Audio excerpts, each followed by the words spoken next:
I got my maple syrup, everything but you. I'll break the oats, make a smiley face, and I kinda like it in my brand new place.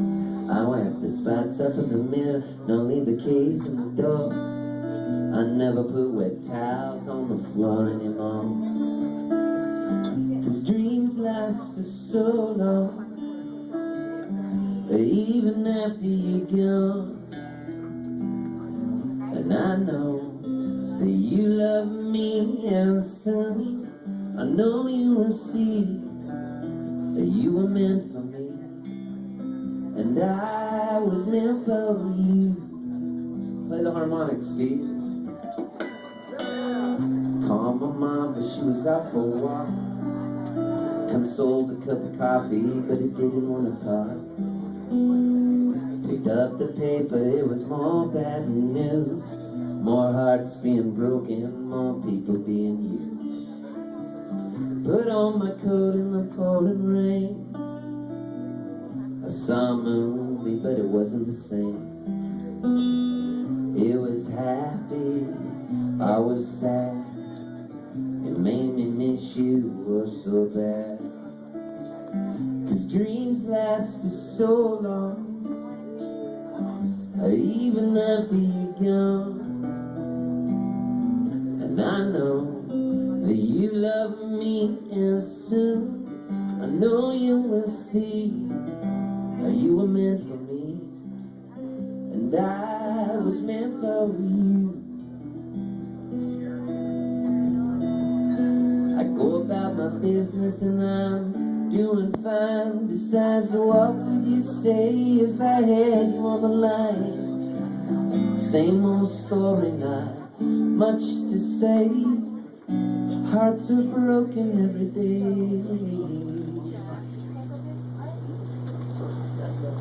Hearts are broken every day. Hearts are broken every day. So anyways, long before these electronics existed, there was a man, and his name was Joe Poltz. His middle name was Peter, Joseph Peter Poltz. And his parents came from Hungary, near Budapest. Joseph Peter Poltz was born, and his last name was spelled Polcz. He immigrated to Canada, and his parents were lettuce pickers near Windsor, Ontario, and Kingsville. And they picked lettuce for a living and followed the crops in the summertime. And my dad, Joseph Peter Poltz, then met a woman named Winifred Catherine McMullen. Her dad, Joseph McMullen, was the seventh son of a seventh son and was in and out of prison, was a mad alcoholic who played the fiddle and was missing fingers. Her mom, Maria Bonini, came over from Italy. She slept with a lot of men in the town, so a lot of Winifred McMullen's sisters and brothers are half-sisters and brothers. Some of them were in and out of jail. Anyways, Joseph Poltz met Winifred McMullen, and he got married to her, and then he had sex with her in the back seat of a car. And out of his loins sprang Steve Poltz. In Halifax, Nova Scotia, Canada. Now this song, You Were Meant For Me, did not exist yet. Steve Poltz studied classical guitar. And then, as the years went by, he played gigs in between doing his paper route and getting mostly A's. He was a precocious kid who got good grades but had bad citizenship. Then he met a girl from Alaska, from Homer, Alaska, named Jewel Kilcher, because he was in a band called the Rugburns.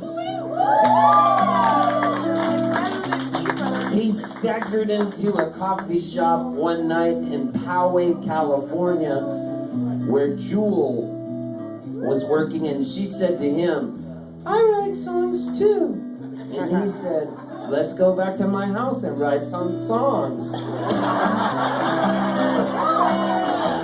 So she said, let me show you pictures of my stained glass art. And I said, okay, come on into my bedroom. So then he and she started writing lots of songs together and going camping.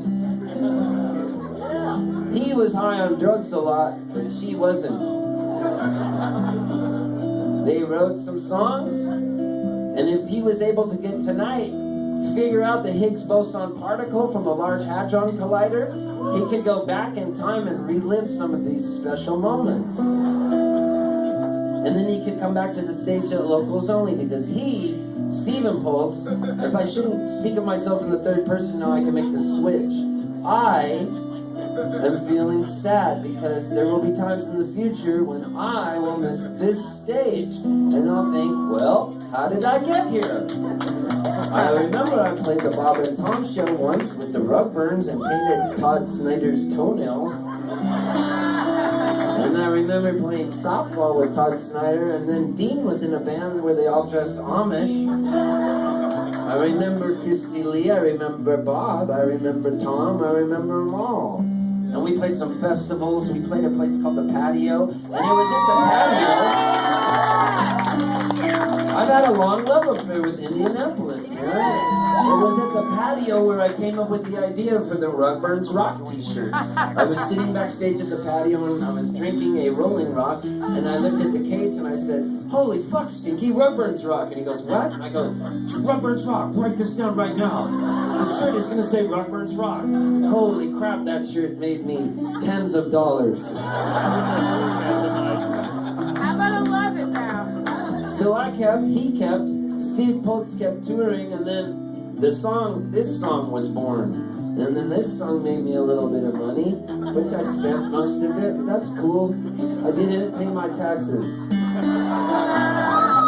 I was like Wesley Snipes. And then I came home a couple years ago, probably after playing Locals Only, and there were IRS agents outside my apartment. And they said, you're never fucking home, but we followed your website. They didn't say fuck. They said, you're never home, but we noticed on your website you just ended a tour. And we knew you'd show up. Because you say everything on your blog. To the extent of, I'm on an American Airlines flight, so excited to come home tomorrow. I'm going to walk in my apartment at 10 a.m. and go through my mail. They look like men in black outside my door in suits. So I paid my tax bill. Got it all taken care of finally. I got a good accountant. As I stand here on the stage, I'm all in. I'm flush. Where I stand is who I am. I even paid off my student loans. I don't owe anybody money except maybe Dave, who owns this bar. I probably owe him money for all the fun he's given me through the years. But right now, I would like to wait till the song swings around again so I can get back to singing the third verse, which I wrote with Jewel on a drug bust in Mexico. It involved 56 tons of marijuana and Mexican policemen and automatic weapons and drug smugglers, slow ones who got caught and told where all the weed was buried. It involved Mormon youth group kids coming down for spaghetti feeds, eating spaghetti laced with cannabis sativa, cooked into the spaghetti sauce. It involved naked people playing frisbee. It involved making love on the sand. It involved picking up a guitar and this little lick coming to me right here.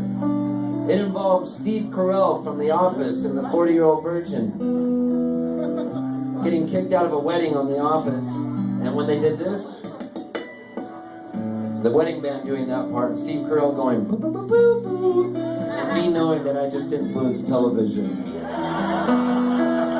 Ladies and gentlemen, it has been a long, strange trip, but we are all still alive tonight. And just think, somebody who's in this room probably won't be here next year when I'm back. Who knows who it'll be? Well, if I'm not back, it'll be me.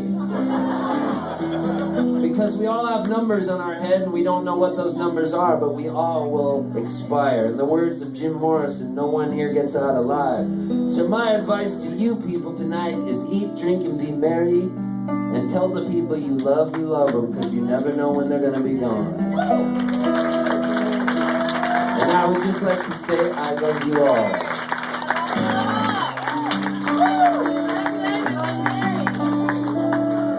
And I mean it, man.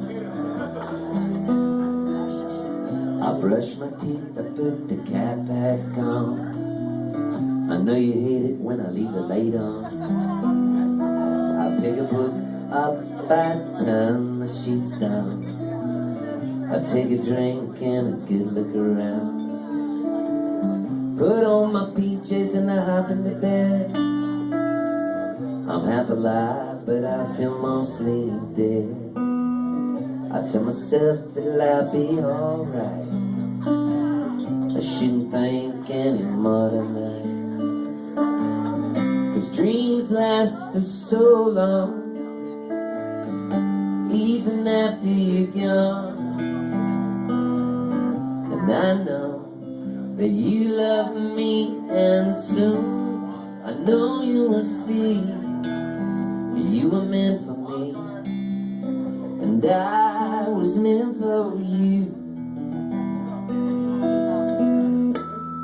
You were meant for me, and I